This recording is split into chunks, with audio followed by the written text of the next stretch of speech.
mulai kelas 3 SD saya sudah juara porseni bulu tangkis kecamatan ya. Kalau di akademik tuh mungkin susah paham gitu ya Pak. Terus malah mereka punya potensi di non akademik tapi masih malu buat nunjukinnya gitu. Nah, cara Bapak buat membantu mereka tuh gimana? Ya merasa saja, merasa peka gitu sama merasa bahwa di ruang guru itu bukan hanya saya waktu itu. Jadi sing along. Oke. Ini Dewa ya Pak? Ush. Dewi juga enggak apa-apa. Akulah satu-satunya. Iya kan? Itu saya lah Pak. Oh, saya apa Dewa?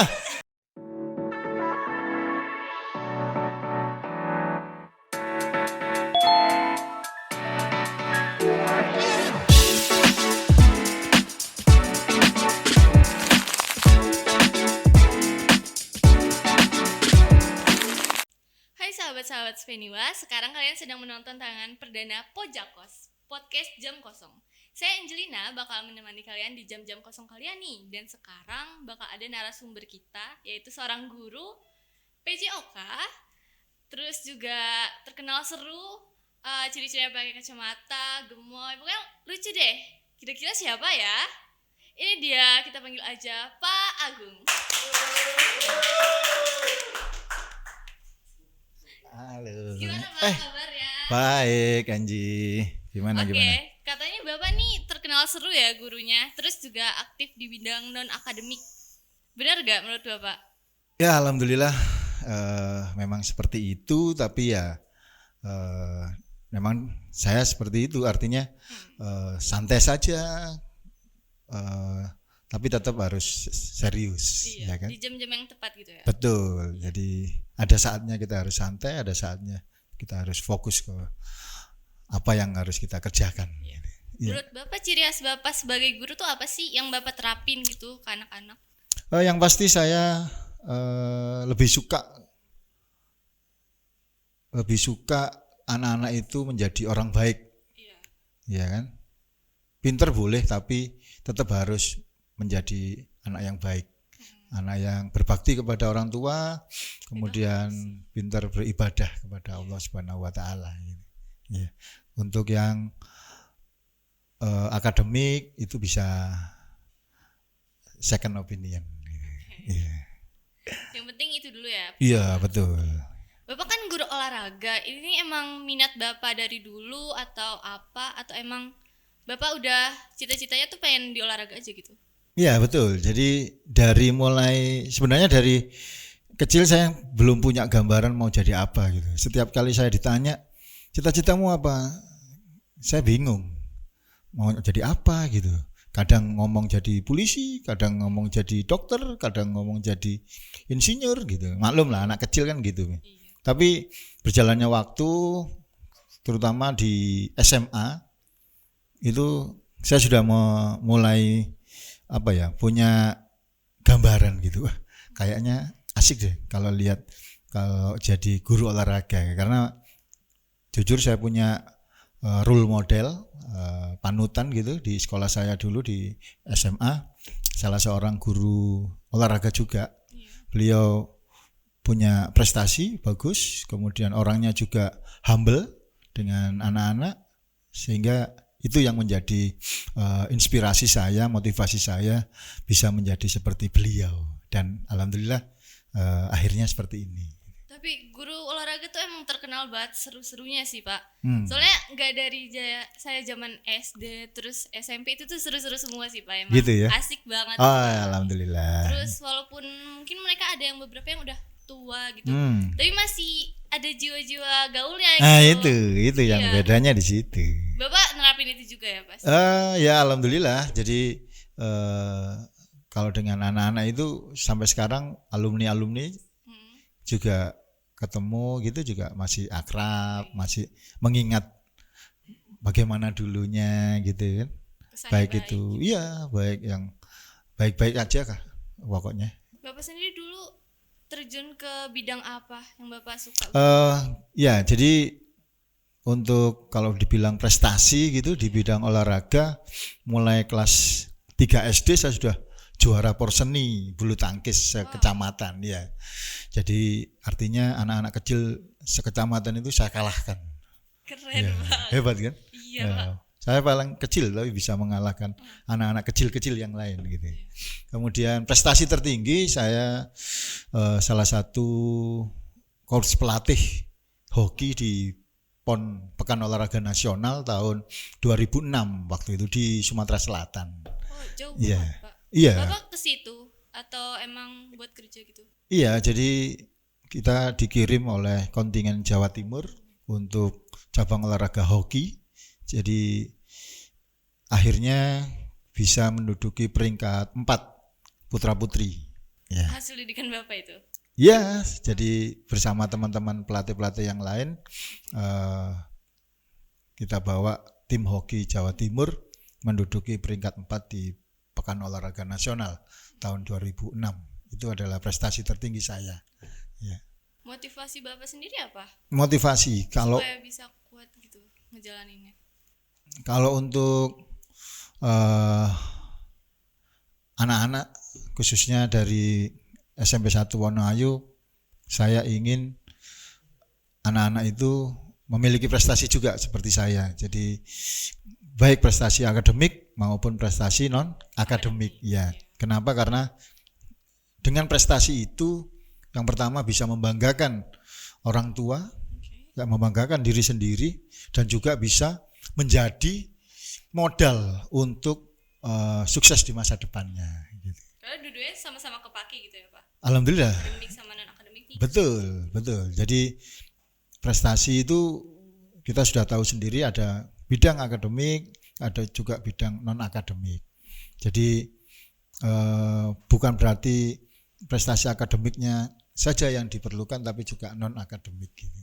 Tapi di sini tuh kan mungkin ada beberapa anak yang kalau di akademik tuh mungkin susah paham gitu ya, Pak. Terus malah mereka punya potensi di non akademik, tapi masih malu buat nunjukinnya gitu. Nah, cara Bapak buat membantu mereka tuh gimana?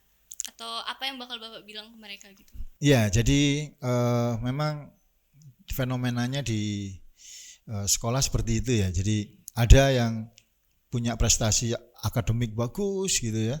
Tapi juga ada juga yang mungkin prestasi akademiknya tidak bagus.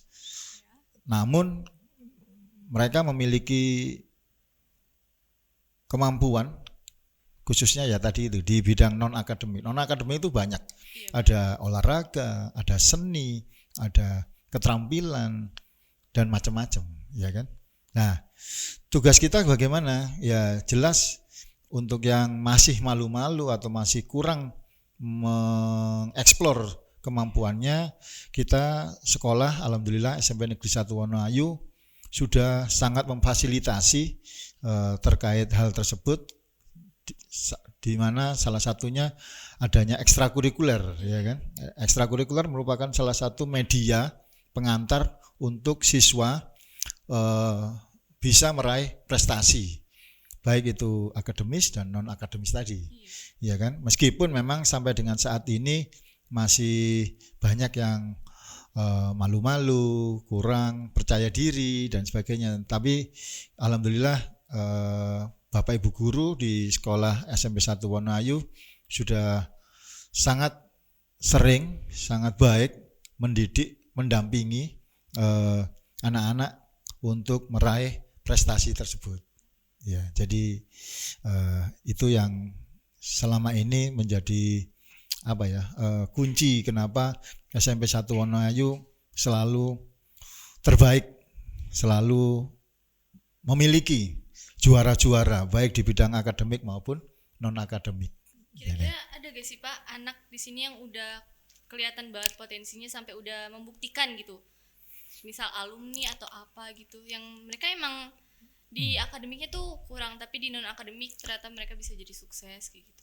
Ya seperti yang saat ini kita miliki, yaitu Mas Haikal Al-Hafiz, ya kan? Beliau salah satu tipe siswa yang mungkin secara akademik kurang gitu ya, baik mungkin bidang studi maupun yang lain, tapi beliau punya sesuatu kemampuan yaitu sepak bolanya, dan alhamdulillah kemarin pada saat mengikuti SEA Games di Hong Kong kalau nggak salah itu